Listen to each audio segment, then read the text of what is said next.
Or I'm not in my car because I'm just on my way out to go shopping, and this is honestly the best time I have to make a video here for you guys this morning. Vince McMahon resigned from WWE or TKO, whatever. Basically, he was given the option to either quit himself, resign, or they would cut his head off and publicly fire him. Don't make The Rock have to fire you. Oh boy, Dwayne Johnson, The Rock. This guy he was just getting photographed at the New York Stock Exchange standing next to Vince, to now, oh boy, what a terrible time to become a board member for TKO, Dwayne. Oh man, he must be like, this is unbelievable. This clown is going to be defecating on a girl during a threesome and having that shit hit the press after I just got a picture with him on the New York Stock Exchange. Anyway, yes, I'm that guy that hates the WWE, but I'm a guy that was just complimenting the WWE. Like, I can call a spade a spade. I love that deal that they struck with Netflix for moving, I almost said Monday Night Raw. It's probably going to be Tuesday night or Wednesday Night Raw when it goes to Netflix next year. I was just complimenting them, saying, like, this is a great deal. This is great for just the future of media consumption, entertainment consumption. I want everything to move to stuff like streaming services like Netflix and Amazon, etc. Get rid of cable and satellite television already. I don't even know why I'm still paying for cable television. I hate it. Anyway, back to the defecator, Vince. Oh my God, the stuff that came out in this report, and I hear all the people are going to stick up for Vince, saying like, oh, this is just what an opportune time for this stuff to leak. Oh, they wait for some good news in Vince's life, and then all of a sudden this girl pops up with her accusations all of a sudden. Like, yeah, that timing is great, and I think it was deliberate. I think they sat on this. They said, listen, let this clown and his little TKO group announce a media rights deal, which they knew was in the works and which they knew was going to drop sometime in the near future, and then shoot this guy down when he was at his highest. I love it. Oh, that's the type of shit that a smarmy ass lawyer would come up with. I love it. Yeah, fight smarmy with smarmy when it comes to Vince McMahon. And that's what you got with this. Please, if you're going to defend Vince McMahon like this now, just imagine that was your daughter that he was taking a dump on. Yeah, I'm sure she fabricated that story. Man, I hope this honestly brings the return of Stephanie to WWE, and my God, I hope Stephanie's lips just get the lips on her mouth. I hope the lips on her mouth just get lip and start spilling the tea. I would love to have her brain get picked and her just to drop bombs left and right about her father now that he has no chance in hell. You got no chance. Vince has got no chance in hell in getting back in to being a board member. He can't even answer a phone at the new Titan Towers. He's done. You people holding out hope, say like, hey, he's gonna come back. He's a cockroach. He'll survive a nuclear holocaust and come out alive. He'll be the one guy that's not this time. Not this time. It ain't his company anymore. If it was his company, I'd be like, yeah, there's a chance he could come back. There's maybe a slight chance, but there's a chance. Nah. As his theme song says, and as I just so beautifully sang, there's no chance in hell that Vince is coming back from this. None. Zero. The Dallas Cowboys have the same chance of winning the Super Bowl this year as Vince McMahon does getting his job back. Oh, this was... What great news. First Trump lost $80 million in a lawsuit. Oh, my Schadenfreude meter broke tonight. It was just... It laughed itself into overload. Anyway, yeah, Vince ain't coming back, people. I hate to break it to you if like you're like a Vince loyalist, or you're just like, you're one of these people that say, yeah, it's I'm not going to get my hopes up he's going to come back. No, celebrate. Celebrate. It's done. It's done. It's over. He is toast. As they said in Die Hard, and the quarterback is toast. I'm going to look at the camera now because I'm done driving. Very, very safety, responsible driver here. Yeah, Vince is done. And anything like I don't feel bad for anyone in TKO or anyone.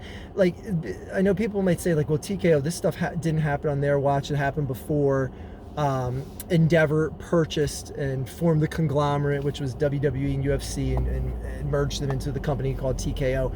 I don't feel bad for any of them. This guy Ari and bringing Vince McMahon back into a position of power in the company was so stupid.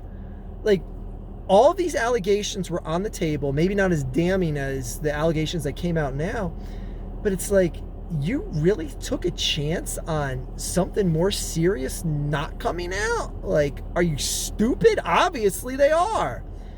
And props to Slim Jim, because honestly, if it wasn't for Slim Jim pulling out their sponsorship deal, or saying like they're putting their sponsorship stuff on pause with WWE, this might not have happened last night. It might have been something where Vince was just like, oh, just let it drag on. People are going to forget about this and come next week.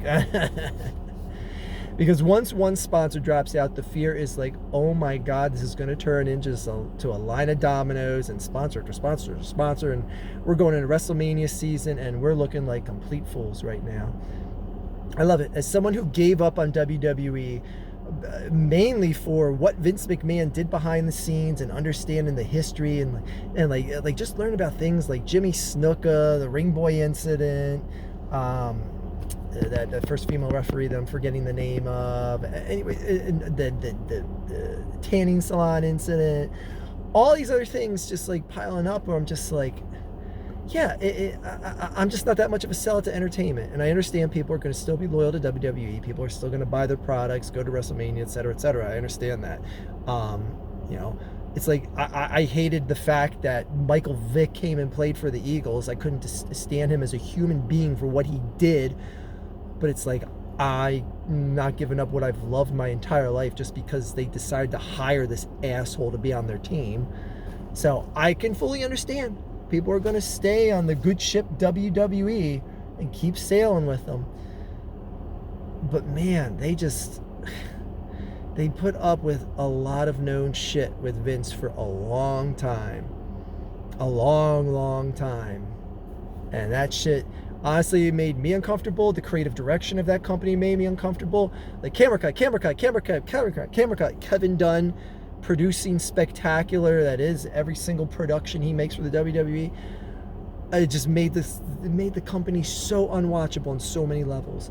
It'll be interesting to see if more people turn the product off now. And you know, it's something that I'm personally rooting for. Nothing against the people making a paycheck and trying to make their way in life by being a professional wrestler, but you know what you signed up to when you came to this company. Like, I'm sorry, but you came to the company that the pervert that likes to defecate on girls while they're being sex trafficked with John Laurinaitis and Brock Lesnar, and likes to defecate on their chest while she's getting triple teamed. Like, that's the company you guys supported. If you support this company, I know. Just wait till everything is proven one way or another. Again, why is this guy paying over 20? Like, that's the thing. Like, it was discovered he paid over $20 million in hush money. Why is he paying that? Because people found out like the code to his luggage. Like, I can't have you spilling the secrets of that. Like, what? Like, this is just one girl that was paid to be quiet. Imagine all the other stories. You think this is just the one time they got freaky with someone? And Vince was just like, oh, I've always wanted to take a crap on someone. Let me go down this road. That videos are being shared of her. Like no lawyer in their right mind would make these accusations, show these text messages. And people are like, these text messages, they don't sound like Vince McMahon. It sounds like some Zoomer Like, this doesn't sound like Vince. Regardless if it was someone else talking on Vince's phone, he's still responsible for it. Please.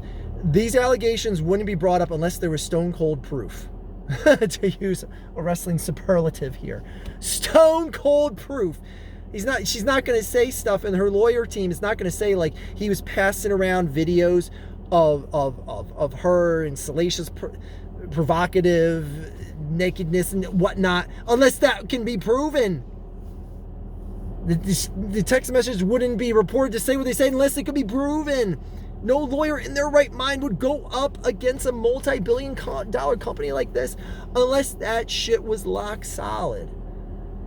Face it, Vince is done, and we might not even have scratched the surface yet. More details to come from this. Who knows who else is going to come forward with this? All I gotta say is this girl, she better not settle out of court, man.